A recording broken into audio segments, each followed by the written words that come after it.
Prešao sam distancu od Azije do Evrope vozovima. Kažu da će mi teže pasti linija Niš-Beograd. Pa hajde da vidimo.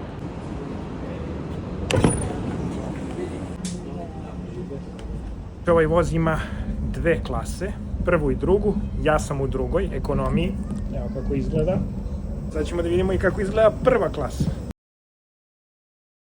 Distanca železnicom između dva grada je 228 km. Čuo sam da će mi biti potrebno između 5,5 i 7 sati. Da li je to realno? Hajde da vidimo.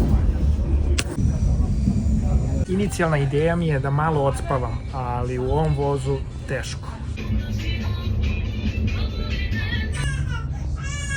Ja sam u drugoj klasi, platio sam kartu 11,5 evra, a cena za prvu klasu je 19.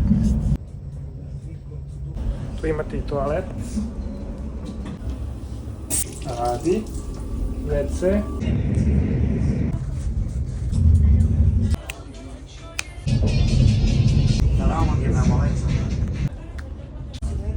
Od čega sam se najviše pribojavao? Brze pruge Srbije.